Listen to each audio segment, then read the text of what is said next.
warahmatullahi wabarakatuh. Kami dari kelompok 1 ingin mempresentasikan topik sumber-sumber hukum. Sebelum kami mulai presentasinya, izinkan kami perkenalkan diri kami terlebih dahulu. Yang pertama, anggota kami. Saya Veronica Serlina Maranata, NPM 006. Saya Yafia Putra Najali Syamahya, NPM 019.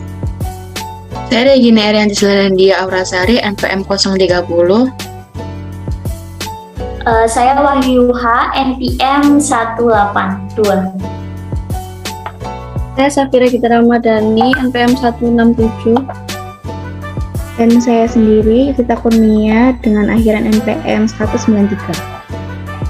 Ya, kalau begitu langsung saja saya akan menyampaikan materi pertama, yaitu definisi sumber hukum internasional. Sumber hukum itu sendiri dibedakan menjadi dua, yaitu sumber hukum formil dan juga sumber hukum material. Sumber hukum formil ialah sumber hukum yang dilihat dari bentuknya, sedangkan sumber hukum material itu adalah segala sesuatu yang menentukan isi dari hukum tersebut. Kemudian menurut Stark, sumber hukum material, hukum internasional itu diartikan sebagai bahan-bahan aktual yang digunakan oleh para ahli hukum internasional untuk menetapkan hukum yang berlaku bagi suatu peristiwa atau kondisi atau situasi tertentu. Kemudian menurut Hugh Troway di bukunya yang berjudul The Sources of International Law di tahun 2010, ia menyebutkan bahwa dalam sistem hukum internasional, rangkaian aturan itu dikategorikan menjadi dua, yaitu primary rules dan secondary rules. Primary rules itu mengatur tentang hak dan kewajiban subjek sumber hukum internasional. Subjek hukum internasional. Kemudian secondary rules, dia berisikan apa saja aturan primary rules, alasan penerapannya, dan cara perubahannya juga. Sebenarnya kedua kategori ini itu jarang diangkat dalam menentukan sumber hukum internasional. Namun International Law Commission sendiri itu menggunakannya dalam kajiannya tentang pertanggungjawaban negara. Kemudian dasar hukum dari sumber hukum internasional, International Court of Justice Statute Art 38.1. Sumber hukum internasional menurut ketentuan pasal 381 Statuta Mahkamah Internasional itu terdiri dari yang pertama perjanjian internasional atau bahasa Inggrisnya International Convention. Kemudian yang kedua kebiasaan internasional atau bahasa Inggrisnya itu International Custom. Kemudian yang ketiga prinsip hukum umum atau bahasa Inggrisnya itu General Principles of Law yang diakui oleh negara-negara beradab. Kemudian yang keempat itu keputusan pengadilan atau judicial decisions dan pendapat para ahli yang telah diakui kepakarannya atau para ahli terkemuka dan ternama. Nah, selanjutnya terdapat definisi perjanjian internasional atau Vienna Convention on the Law of Treaties. Konvensi ini disebut juga dengan tadi Vienna Convention on the Law of Treaties tahun 1999 yang mengatur tentang perjanjian internasional publik antar negara sebagai subjek utama hukum internasional yang merupakan induk perjanjian internasional bagi negara-negara yang menandatangani konvensi tersebut. Nah, konvensi ini telah menjadi hukum internasional positif. Banyak sebutan bagi konvensi ini atau perjanjian internasional ini, misalnya traktat, konvensi, dan lain sebagainya. Nah, selanjutnya terdapat penggolongan perjanjian internasional berdasarkan partisipannya, strukturnya, objeknya, serta validitasnya. Yang pertama, terdapat partisipannya. Perjanjian internasional dapat ditinjau dari berbagai segi berdasarkan jumlah pesertanya yang diikuti oleh dua negara selaku pihak atau state parties maupun lebih dari dua pihak. Dilihat berdasarkan jumlah pesertanya. Perjanjian internasional itu dapat dikelompokkan jadi dua bagian. Yang pertama, perjanjian internasional bilateral. Yang kedua, perjanjian internasional multilateral. Perjanjian bilateral ini tuh perjanjian yang peserta atau pihaknya hanya terdiri dari dua pihak atau dua negara. Sedangkan perjanjian internasional multilateral yakni perjanjian yang pesertanya atau pihak-pihak negaranya tuh lebih dari dua, boleh 3 atau boleh 4. Nah, konvensi ini tidak membedakan antara perjanjian bilateral atau multilateral, hanya pasal 60 ayat 1 yang terbatas pada perjanjian bilateral, sedangkan pasal 40, 41, 58, dan 60 menunjuk pada perjanjian multilateral. Demikian juga ketentuan tentang reservasi dan masalah penyimpangan atau depository, hanya relevan untuk perjanjian multilateral. Slide selanjutnya terdapat strukturnya. Berdasarkan kaidah hukum yang dilahirkan, dapat dibedakan antara perjanjian internasional yang melahirkan kaidah-kaidah hukum khusus berlaku bagi pihak-pihak yang membawa atau membuatnya. Disebut juga dengan treaty kontrak, dan perjanjian internasional yang melakukan kaidah-kaidah hukum yang berlaku umum atau terbuka, biasa disebut dengan law making treaty. Nah, perjanjian ini tuh dapat dibedakan berdasarkan prosedur atau tata cara pembentukannya. Kualifikasi pertama adalah perjanjian internasional yang dibentuk melalui 2 tahap, yaitu tahap perundingan atau negotiation dan tahap penandatanganan signature. Sedangkan kualifikasi kedua adalah perjanjian internasional melalui 3 tahap. Yang 2 tadi sudah disebutkan. Yang pertama ada perundingan, yang kedua ada penandatanganan, yang ketiga ada pengesahan atau ratifikasi. Selanjutnya terdapat objeknya, yaitu mengatur segala aspek antar negara, termasuk mengatur tata cara kehidupan dan pergaulan antar negara yang dirumuskan dengan satu treaty atau perjanjian internasional. Nah, setiap perjanjian itu pasti mengandung objek hukum, dan tidak ada perjanjian tanpa objek yang pasti. Terdapat 3 penggolongan objek hukum. Yang pertama terdapat hukum internasional HAM. Nah, pada dasarnya kan HAM tidak dapat dipisahkan dari manusia ya, dan itu adalah anugerah dari Tuhan Yang Maha Esa. Jadi tidak dapat diganggu-gugat keberadaannya. Nah, menurut pendapat Jan Watterson dari Komisi HAM PBB dalam Teaching Human Rights United Nations, bagaimana dikutip oleh Baharudin Lopa, menegaskan bahwa HAM adalah hak-hak yang melekat pada setiap manusia. Yang tanpanya manusia mustahil dapat hidup sebagai manusia itu sendiri. Dalam konteks HAM ini itu dimiliki oleh hukum internasional yang mempunyai kualitas ganda, sebab ia menciptakan penghalang bagi proteksi hak asasi yang efektif, sekaligus juga menyediakan sarana untuk mengatasi rintangan-rintangan. Brownlee juga menggambarkan kedaulatan sebagai doktrin konstitusional yang pokok dari hukum negara dan hakikatnya. Nah, kedaulatan itu mewakili totalitas hak-hak negara ya, dalam menjalankan hubungan luar negerinya dan menata urusan dalam negerinya. Tapi ini nggak sepenuhnya bebas, pasti ada batasan-batasan untuk mengurus antara luar negeri dan dalam negerinya, mengingat mereka itu tunduk pada berbagai pembatasan dikenakan terhadap kegiatan hukum internasional. Nah, keberadaan hukum internasional itu memang menjadi nyata saat terjadi beberapa kasus yang menimpa. Maka benar bila ada pakar yang berpendapat bahwa terkadang sesuatu itu abstrak dapat dilihat dari usikannya yang ada di dalamnya. Nah, eksistensi HAM ini tuh dalam hukum humaniter itu menjadi tahapan atau harapan bagi mereka yang teraniaya hak-haknya. Yang kedua, terdapat hukum humaniter internasional. Nah, menurut KPHG Haryo Mataram, yang dimaksud dengan hukum humaniter ini adalah seperangkat aturan yang didasarkan atas perjanjian internasional dan kebiasaan internasional yang membatasi kekuasaan yang berperang dalam menggunakan cara dan alat berperang untuk mengalahkan musuh dan mengatur perlindungan dari korban perang. Secara rinci, dalam International Committee of the Red Cross atau ICRC menguraikan maksud dari istilah ini adalah sebagai berikut. Hukum humaniter internasional berarti aturan-aturan internasional yang dibentuk oleh perjanjian internasional atau kebiasaan yang secara spesifik diharapkan untuk mengatasi problem-problem kemanusiaan yang muncul secara langsung dari sengketa-sengketa bersenjata internasional maupun non-internasional, serta untuk alasan-alasan kemanusiaan dan membatasi hak dari pihak-pihak yang berkonflik untuk menggunakan metode dan alat perang pilihan mereka atau untuk melindungi hak orang-orang dan harta milik mereka yang mungkin terkena dampak konflik tersebut. Yang ketiga, terdapat hukum kejahatan internasional. Luban ini tuh menyatakan bahwa kejahatan terhadap kemanusiaan adalah kejahatan internasional.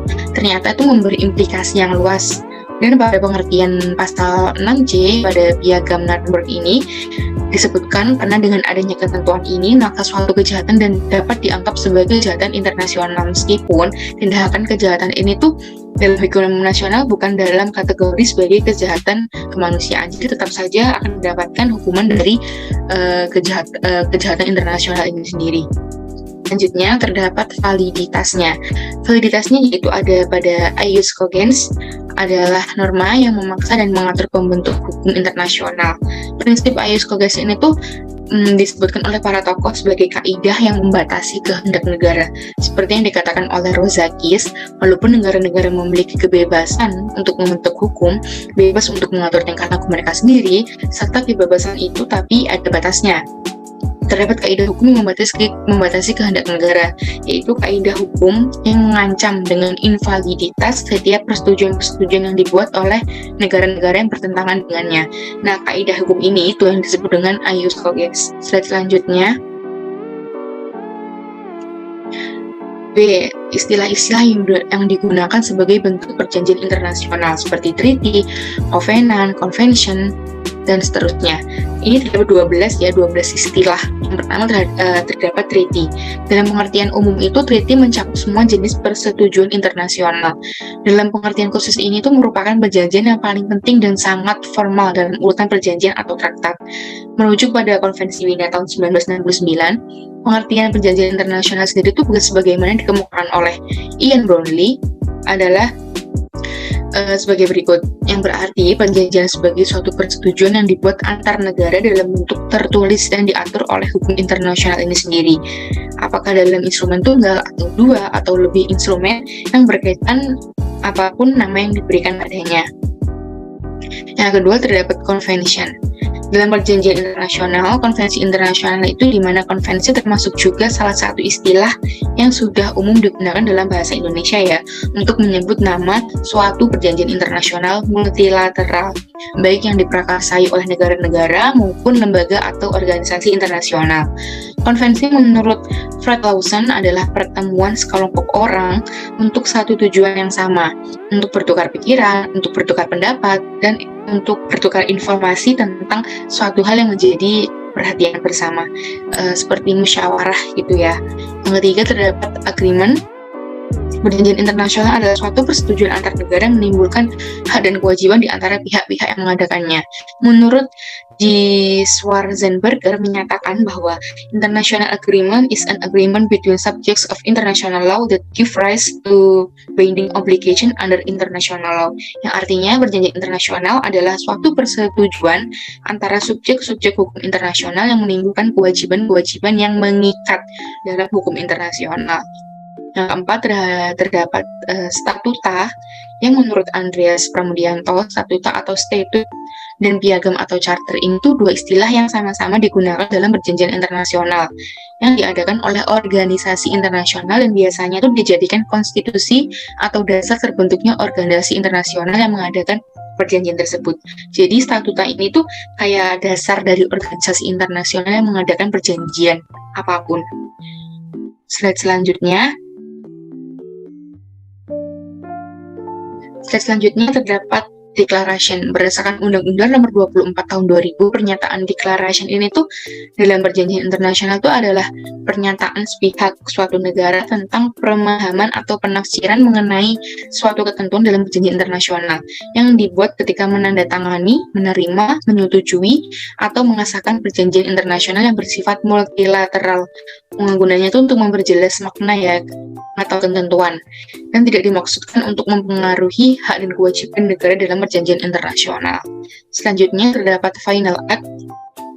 Nah, ini tuh biasanya disebut dengan penyelesaian. Jadi ketentuan penutup dalam perjanjian internasional dikenal dengan final act, yang artinya suatu dokumen yang mencatat ringkasan-ringkasan dari serangkaian hasil konferensi.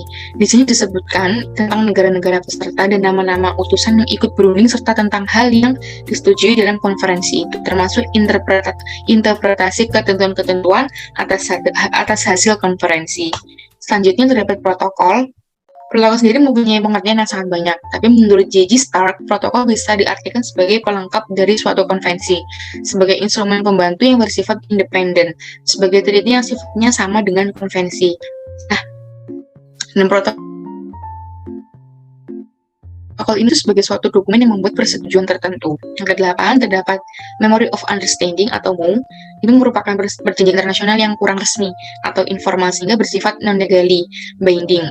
Tapi sekarang itu sesuai dengan perkembangannya, MOU ini tuh bersifatnya sudah formal ya atau mengikat. Dulunya abstrak, tapi sekarang seiring berkembangnya waktu sudah formal dan mengikat. Istilah MOU biasanya digunakan untuk perjanjian internasional yang berupa pengaturan 25 pelaksanaan dari suatu perjanjian internasional yang lebih tinggi tingkatannya. Nah, slide selanjutnya. Nah, yang ke-9 terdapat Concordat. Concordat menurut Edi Pramono adalah istilah perjanjian internasional yang biasanya digunakan untuk kesepakatan antara tahta suci dengan negara-negara lain di bidang keagamaan. Jadi biasanya kalau di bidang keagamaan ini tuh menggunakan Concordat. Itu menurut Edi Pramono. Misalnya yang ke-10 terdapat modus vivendi.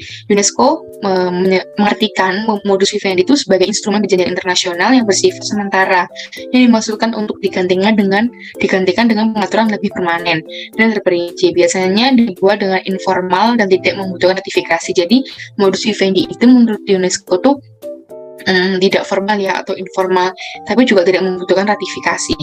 Dan menurut Duhaim's Law Dictionary, arti modus vivendi adalah perjanjian sementara dan terbatas serta apa ya? Ini tuh digunakan untuk negara-negara yang menunggu negosiasi atau ratifikasi perjanjian. Selanjutnya terdapat pertukaran nota. Selanjutnya terdapat pertukaran nota. Proses ini tuh merupakan metode yang tidak resmi namun banyak digunakan pada akhir-akhir ini. Biasanya pertukaran nota ini digunakan oleh wakil militer dari negara dan dapat bersifat multilateral. Akibat yang ditimbulkan dari pertukaran nota itu adalah kewajiban yang menyangkut pihak terkait. Yang terakhir terdapat fakta. Nah, fakta ini tuh adalah istilah yang menunjukkan suatu persetujuan yang lebih khusus atau fakta wartawa dan fakta pek, yaitu traktat dalam pengertian sempit yang pada umumnya berisi materi politis. Istilah fakta dalam bahasa Inggris dipergunakan untuk perjanjian-perjanjian internasional dalam bidang militer, pertahanan, serta keamanan. Misalnya perjanjian tentang organisasi kerjasama di bidang pertahanan dan keamanan Atlantic Treaty Organization atau NATO disebut dengan Fakta Atlantik. Nah, definisi kebiasaan internasional. Kebiasaan adalah salah satu hal yang menjadi sumber hukum menurut sistem hukum di Indonesia. Kebiasaan dapat diartikan sebagai suatu perbuatan yang dilakukan berulang-ulang menurut tingkah laku yang tetap, lazim, dan normal sehingga orang banyak menyukai perbuatan tersebut. Sedangkan yang dimaksud dengan kebiasaan internasional adalah kebiasaan bersama negara-negara di dunia yang menjadi bukti praktik umum yang diterima sebagai hukum. Kebiasaan internasional diakui sebagai salah satu sumber hukum internasional oleh pasal 38 Piagam Mahkamah Internasional yang dikenal sebagai pasal yang secara resmi merupakan sumber hukum formal daripada hukum internasional. Sedangkan oleh Dalio mengatakan kebiasaan adalah perbuatan manusia mengenai hal tertentu yang dilakukan berulang-ulang. Next, dalam kebiasaan internasional terdapat berbagai istilah. Yang pertama adalah usage atau adat istiadat. Adat istiadat dalam hukum internasional merupakan tahapan yang mendahului adanya kebiasaan. Kebiasaan mulai apabila adat istiadat berakhir. Adat istiadat adalah suatu kebiasaan bertindak yang belum sepenuhnya memperoleh pengesahan hukum. Adat istiadat mungkin masih bertentangan, maka kebiasaan harus terunifikasi dan bersesuaian. Yang dimaksud adat istiadat merupakan kebiasaan yang belum memperoleh pengesahan hukum dan bertentangan dengan satu dengan yang lain. Sedangkan yang dimaksud dengan kebiasaan internasional adalah sesuatu yang sifatnya sudah terunifikasi dan berkesesuaian. Yang kedua, komiti adalah kesetiaan yang dimiliki oleh seseorang sebagai subjek hukum terhadap peraturan hukum yang diwujudkan dalam bentuk perilaku yang nyata.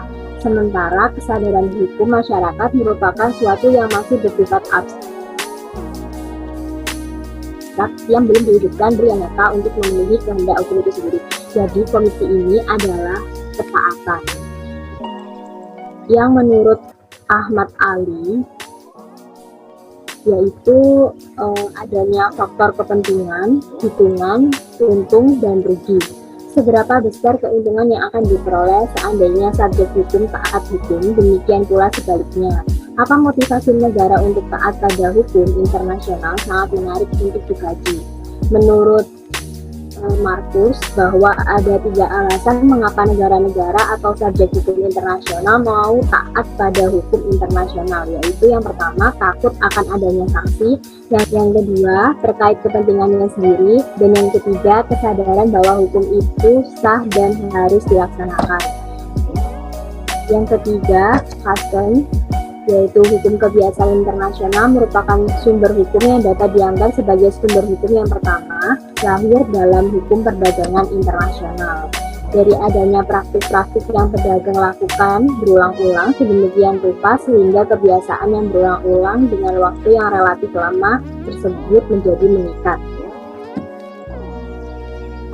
Hukum kebiasaan adalah himpunan kaidah-kaidah yang dibiarkan tidak ditentukan oleh badan-badan perundang-undangan dalam suasana atau kenyataan ditaati juga karena orang sanggup menerima kaidah-kaidah tersebut sebagai hukum dan telah ternyata kaidah-kaidah hukum tersebut telah mendapat penguasa oleh masyarakat itu sendiri dan tidak termasuk lingkungan badan perundang-undangan. Dan selanjutnya ada proses transisi kedudukan kebiasaan internasional menjadi hukum internasional. Pada masa lampau, kebiasaan internasional memang berperan yang utama sebagai sumber hukum internasional. Akan tetapi, kini keadaannya menjadi lain, di mana maka dari kebiasaan internasional itu telah menjadi hal kecil dengan bertambah banyaknya perjanjian dalam membentuk hukum.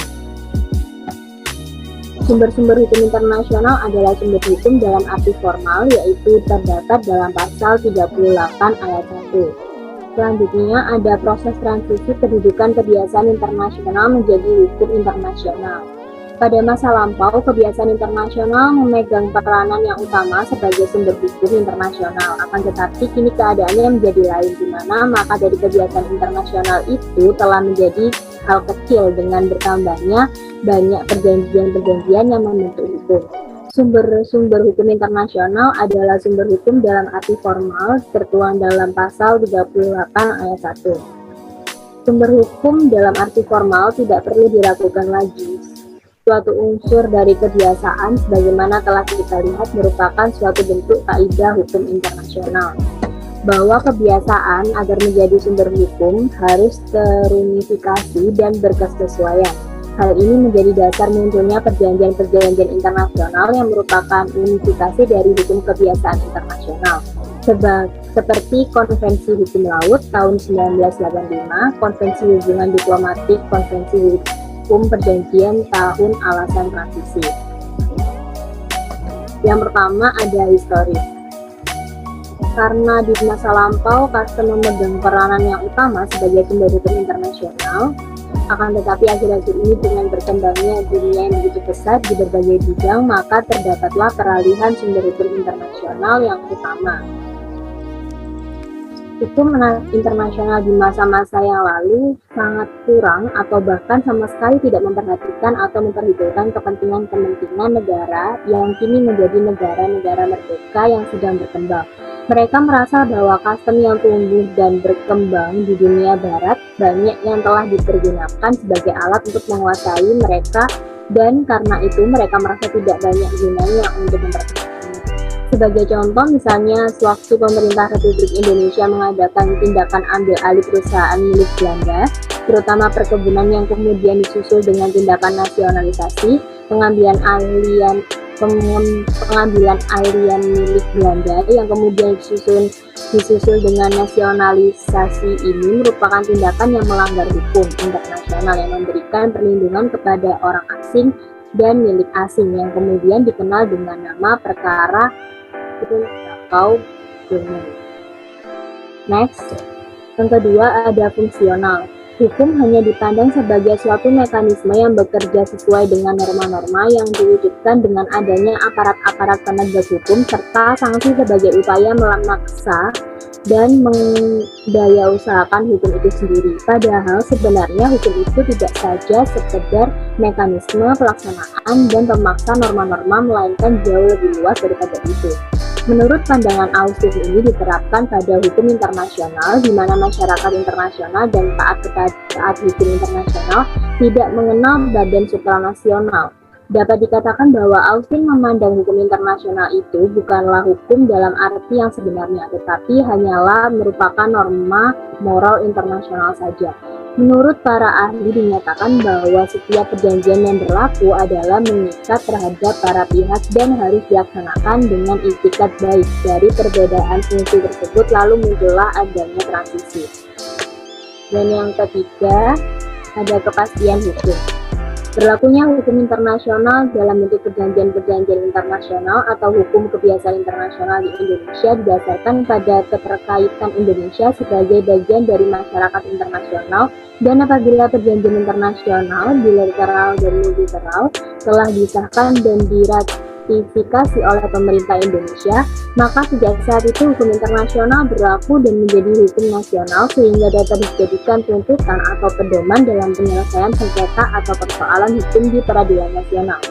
Bahwa dari perspektif kepastian hukum memenuhi alasan transisi dari yang awalnya menggunakan kebiasaan internasional sebagai sumber utama menjadi bersumber kepada perjanjian atau traktat.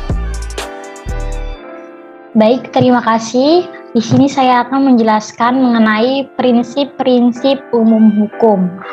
Sebelum saya akan menjelaskan mengenai definisi, kemudian batasan, dan prinsip hukum umum yang digunakan dalam hukum internasional, perlu kita ketahui bahwa prinsip umum hukum merupakan salah satu sumber hukum internasional yang dijelaskan dalam pasal 38 ayat 1 Statuta Mahkamah Internasional.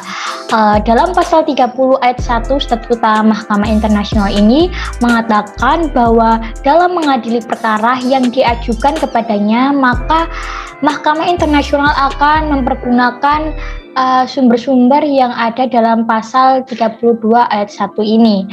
Di antaranya adalah perjanjian internasional, kebiasaan internasional, kemudian prinsip umum yang diakui oleh bangsa-bangsa yang beradab, dan keputusan pengadilan dan ajaran para sarjana yang terkemuka. Nah, dari pasal tersebut tidak menunjukkan urutan terpentingnya sumber-sumber hukum internasional.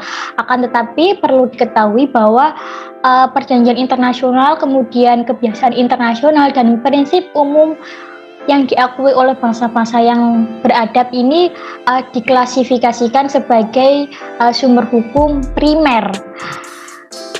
Kemudian keputusan pengadilan dan ajaran para sarjana ini diklasifikasikan sebagai sumber hukum sekunder.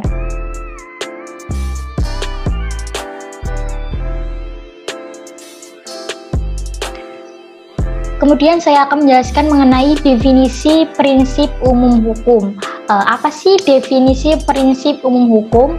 Dari kata prinsip sendiri adalah suatu kaidah atau asas yang digunakan sebagai dasar pedoman untuk membentuk norma-norma.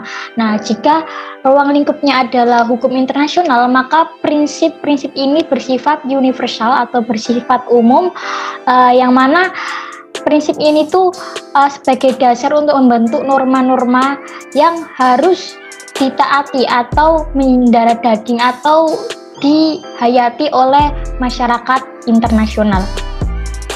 Adapun definisi prinsip umum hukum menurut Mokhtar Kusumatmadja. Yang dimaksud dengan prinsip umum hukum adalah prinsip asas hukum yang mendasari sistem-sistem hukum modern yang dianut negara-negara. Nah, yang dimaksud dengan sistem umum hukum modern yang dianut negara-negara ini adalah hukum positif yang berlaku di negara-negara tersebut. Yang mana prinsip umum hukum ini memiliki fungsi untuk dijadikan mahkamah internasional atau masyarakat internasional sebagai dasar-dasar dalam membentuk norma-norma ataupun melaksanakan norma-norma dan mengisi kekosongan hukum yang ada apabila suatu sengketa atau suatu permasalahan yang diajukan kepada mahkamah internasional tidak menemukan tidak sesuai dengan hukum positif yang ada, tidak menemukan dasar-dasarnya, maka bisa menggunakan prinsip umum untuk mengisi kekosongan hukum tersebut. Kemudian batasan prinsip umum hukum. Nah, tadi saya sudah menjelaskan manfaat dari prinsip umum hukum dalam hukum internasional, maka ketika kita menggunakan prinsip umum hukum, ada batasan dalam pemakaian prinsip-prinsip hukum umum tersebut. Jadi ada batasan-batasan yang harus dilakukan ketika kita menggunakan prinsip-prinsip umum hukum internasional. Di antaranya satu, pemakaian prinsip-prinsip umum hukum harus sesuai dengan prosedur dari suatu peraturan yang merupakan prinsip dasar dari peraturan tersebut. Jadi ketika kita menggunakan suatu peraturan yang dimana itu juga memuat suatu prinsip-prinsip, maka itu tidak boleh bertentangan atau bersinggungan atau kontradiksi dengan prinsip-prinsip hukum internasional. Harus sesuai atau adanya keterkaitan yang tidak menimbulkan kontradiksi antara prinsip-prinsip peraturan itu sendiri maupun prinsip-prinsip hukum internasional. Jadi harus sesuai dengan prosedur dari suatu peraturan. Kemudian nomor 2, tidak dapat diganggu gugat. Maksud tidak dapat diganggu gugat ini, prinsip hukum internasional ini tidak bisa diganggu gugat apabila ada suatu perjanjian atau traktat yang dianggap tidak sesuai dengan prinsip-prinsip atau kaidah-kaidah prinsip hukum internasional, maka itu dapat dibatalkan. Jadi tidak dapat diganggu gugat, ditawar ataupun diubah. Kemudian nomor 3, ini adalah universal, bersifat umum. Jadi prinsip hukum ini tidak hanya berlaku pada satu negara saja, tapi berlaku kepada seluruh masyarakat internasional yang masyarakat internasional yang menjadi subjek hukum internasional. Jadi berlaku universal meskipun ada ketidaksamaan, akan tetapi pada dasarnya substansinya prinsip-prinsip itu harus sama. Jadi bersifat universal.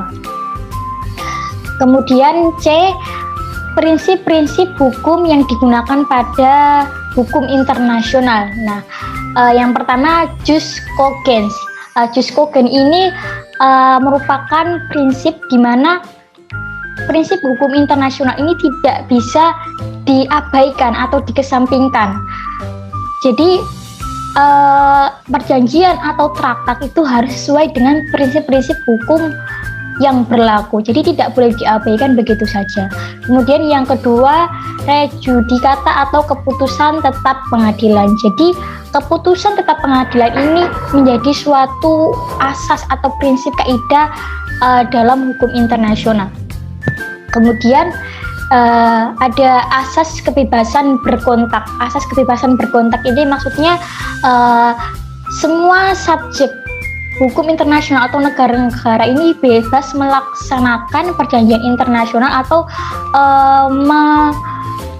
merubah atau membuat substansi perjanjian itu tanpa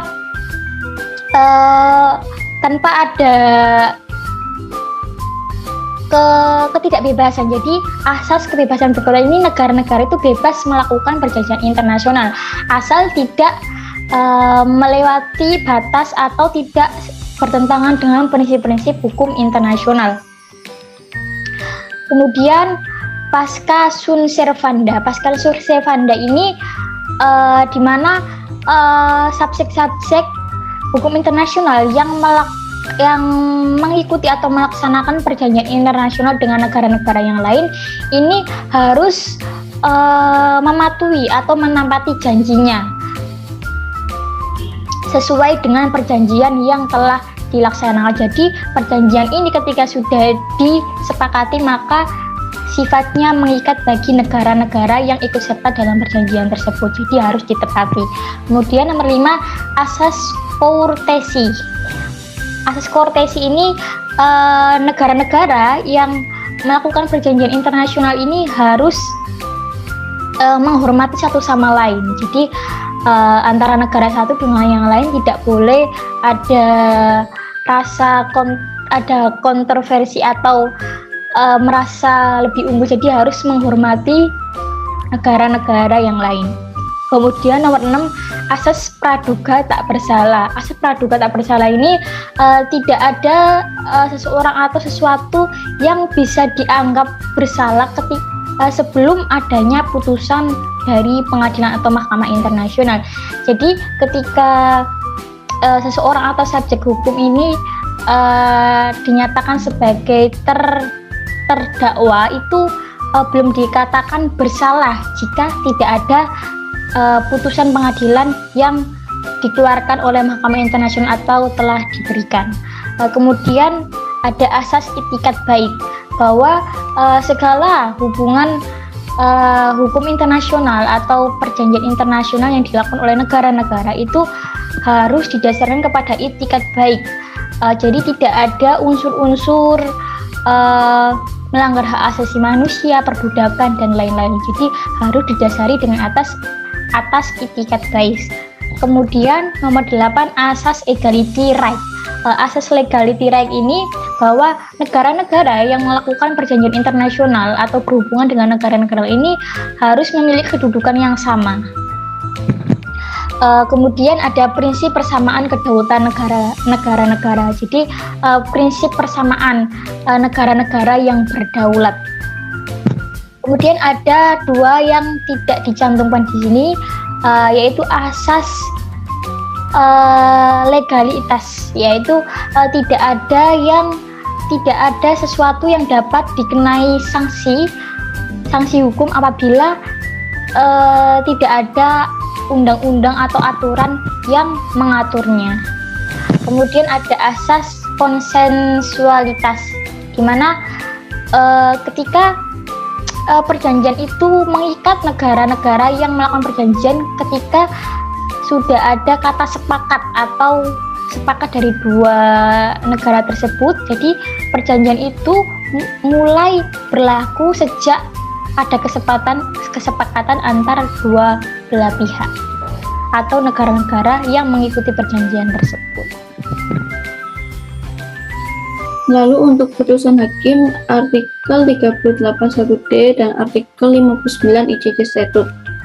Artikel 38, artikel 38.1d Statute of the International of Justice, subject to the provisions of Article 59,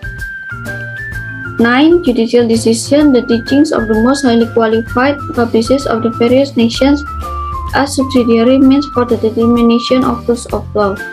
Lalu artikel 59 Statute of the International of Justice, the decision of the court has no binding force except between the parties and in respect of that. Dalam pasal ini dinyatakan bahwa putusan mahkamah hanya mengikat para pihak yang bersengketa. Maka dari itu, negara pihak yang bersengketa harus mematuhi putusan mahkamah internasional tersebut. Mahkamah internasional atau dalam bahasa Prancis adalah Cour internationale de justice, juga umumnya dikenal sebagai Pengadilan Dunia atau ICJ. Adalah yang tertua, yang paling penting, dan badan yudisial PBB yang paling terkenal. Didirikan oleh Piagam PBB pada tahun 1945 yang berkedudukan di Piscales di Den Haag. Fungsi utama mahkamah ini sendiri adalah untuk menyelesaikan suatu perselisihan yang diajukan ke hadapan umum dan memberikan nasihat serta pendapat hukum terhadap pertanyaan yang diajukan oleh organisasi-organisasi internasional atau agen-agen khususnya. Lalu secara keseluruhan ada 5 aturan mengenai Mahkamah Internasional ini, yaitu yang pertama adalah Piagam PBB, Statuta MI, Aturan Mahkamah atau Rules of the Court, Practice Direction 1-9, Resolution Concerning the Internal Justice Practice of the Court. Lalu untuk putusan pengadilan ini sendiri, menurut pasal 1 butir 11 KUHAP, putusan pengadilan adalah pernyataan hakim yang diucapkan dalam sidang pengadilan terbuka. Dalam lingkungan hukum internasional, putusan hakim tergambar dalam putusan Mahkamah Internasional. Lalu putusan pengadilan ini sendiri dikategorikan sebagai sumber hukum tambahan atau subsidiary source di samping sumber hukum utama atau primary source. Putusan pengadilan ini digunakan sebagai dasar untuk membuktikan adanya kaidah hukum internasional yang berkenaan dengan suatu permasalahan yang timbul dari akibat penerapan sumber hukum primer. Lalu dikeluarkannya putusan ini melalui 4 cara, yaitu putusan diterbitkan untuk masyarakat luas, pendapat para hakim, putusan mengikat para pihak, dan penafsiran dan perubahan putusan. Lalu untuk sifat putusan pengadilan ini sendiri, sifat putusan mahkamah adalah mengikat, final, dan tidak ada banding, sesuai dengan pasal 60 Statuta Mahkamah Internasional yang berbunyi, "The judgment is final and without appeal. In the event of dispute as to the meaning or scope of the judgment, the court shall construe it upon the request of any party." Prinsip ini berlaku terhadap semua keputusan mahkamah, baik yang dikeluarkan oleh seluruh anggota mahkamah maupun oleh suatu chamber. Sifat mengikat putusan mahkamah ini merupakan konsekuensi dari ratifikasi, aksesi, atau penerimaan atas statuta mahkamah oleh negara. Lalu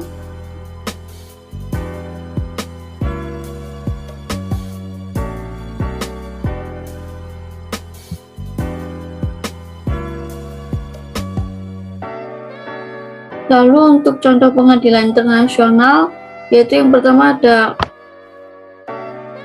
kasus Selat Corfu dengan penggugat yaitu Britania Raya dan tergugat yaitu Albania. Kasus ini bermula pada tanggal 22 Mei 1947 sampai 9 April 1949.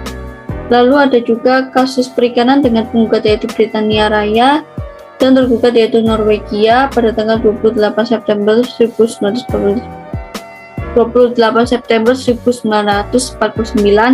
sampai 18 Desember 1951. Lalu yang terakhir ada kasus perlindungan warga negara dan warga terlindungi Prancis di Mesir dengan penggugat yaitu Prancis dan tergugat yaitu Mesir pada tanggal 13 Oktober 1949 sampai 29 Maret 1950. Lalu untuk contoh arbitrase internasional, pemerintah Indonesia dan Hisham Alwara, Charger Mining PLC, Planet Mining, dan pemerintah Indonesia, Kementerian Pertahanan atau Kemenhan RI, dan Avanti Communication Ltd. Materi selanjutnya akan dilanjutkan oleh anggota kami. Selanjutnya ialah pendapat pakar hukum terkemuka, yaitu pada artikel 59. Di situ dapat kita temukan bahwa artikel 59 of the Statute of the International Court of Justice mengatakan bahwa the decision of the court has no binding force except between the parties and the respect of that particular case. Jadi pada intinya bahwa keputusan mahkamah itu tidak memiliki kekuatan mengikat secara umum atau secara general kecuali pada para pihak dalam kasus tertentu. Dan kita dapat lihat kalimat yang berikutnya. Although in the Article 59 of ACIG Statute, ICG also used the Statute of PCIG was declared that the decision may bind the parties. But the decision from PCIG and ICG have been a source of international law when there is no rule in international law. Di sini dapat kita simpulkan bahwa di situ ada mahkamah permanen internasional dan mahkamah internasional. Ada MPI dan juga ada MI. Nah, keduanya di sini itu tidak memiliki kekuatan mengikat kepada semua negara. Jadi tidak kepada negara di seluruh dunia ini, tetapi pada negara yang bersengketa atau berperkara atau dalam kasus tertentu. Nah, keputusan dari MPI ini, Mahkamah Permanen Internasional, dan juga MI, Mahkamah Internasional, harus ditepati dan ditaati oleh negara yang bersengketa itu. Apabila negara tersebut tidak memenuhi atau menolak keputusan dari MPI ataupun MI, maka ada sanksi bagi negara tersebut. Kita dapat ketahui sanksinya ada banyak, antara lain bahwa diperlakukan peringatan bahaya berkunjung ke negara tertentu bagi warga negaranya. Selain itu ada pula pengalihan investasi atau penanaman modal asing. Selain itu sanksinya apabila tidak menaati ada pula pemutusan hubungan diplomatik. Jadi hubungan diplomatik dengan negara lain itu bisa diputus karena dia tidak mematuhi aturan atau apa yang telah ditetapkan oleh Mahkamah Internasional. Kemudian pengurangan bantuan ekonomi. Mungkin dalam suatu kasus negara tersebut dalam krisis ekonomi, lalu negara lain yang pada umumnya sebelumnya akan suplai dan membantunya, maka dapat di-stop atau dikurangi karena negara tersebut tidak patuh akan peraturan internasional. Kemudian sanksinya yang mungkin juga cukup mengerikan dari yang sebelumnya juga itu ada pengurangan tingkat kerjasama. Jadi apabila misal sebelumnya bekerja sama dengan PBB, lalu ASEAN, lalu organisasi internasional yang lain, apabila dia sudah tercatat melanggar atau tidak ingin mematuhi aturan dari Mahkamah Internasional atau MPI tadi, bisa pengurangan tingkat kerjasama itu. Jadi dapat mungkin entah dihapus keanggotaannya atau dianggap vakum sementara, itu akan dapat berdampak pada organisasi internasional. Kemudian ada juga embargo ekonomi, lalu selanjutnya kesepakatan organisasi regional atau internasional. Jadi dari negara regional itu dapat memutuskan mungkin suatu hukuman atau suatu peringatan kepada negara yang tidak mau mematuhi tadi. Dan negara internasional pun juga dapat melakukan demikian. Jadi putusan dari MPI dan juga MI ini harus ditaati karena itu adalah hal yang baik yang nantinya kedua negara atau lebih dari dua negara yang bersengketa itu dapat damai dan dapat melaksanakan kehidupan dengan baik seperti semestinya. Selain itu, sanksi yang terakhir itu ada dikucilkan dari pergaulan internasional karena telah dinilai bahwa negara tersebut tidak patuh, tidak taat, dan tidak ingin menjalankan konsekuensinya, maka ia dapat dikucilkan dari internasional. Mengapa demikian? Karena sudah dinilai bahwa tidak memiliki suatu komitmen atau tanggung jawab yang dimana akan menuju ke kebaikan. Jadi dari situ mungkin secara tidak langsung negara lain akan menghindar.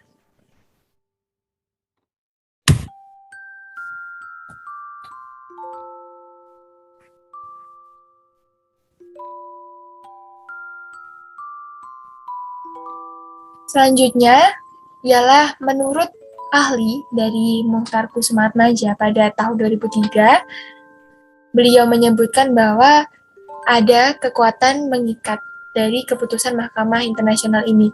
Jadi dapat diartikan itu bahwa sebagai suatu kepastian yang terdapat di dalam peraturan hukum internasional, yaitu menentukan bagaimana hubungan hukum antara kedua negara yang berperkara. Jadi seperti yang saya katakan tadi, bagaimana negara itu akan menyelesaikan perkaranya, bagaimana putusan dari MI dan MPI itu berjalan, itu memang harus ditaati karena itulah jalan tengahnya. Nah, dapat kita simpulkan dari Muhtar Kusumaatmadja ini bahwa putusan dari PCIG dan juga ICG itu memiliki kekuatan mengikat.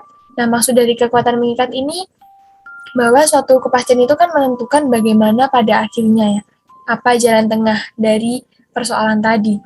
Lalu setelah itu, demikian itu bahwa kekuatan mengikat itu adalah sebuah keputusan yang dalam hal ini itu MI atau Mahkamah Internasional itu dapat diartikan sebagai suatu kepastian yang ada dalam hukum internasional yang menentukan kedua negara akan damai pada akhirnya. Jadi akan wajib ditaati karena pada akhirnya akan menuju kepada kebaikan.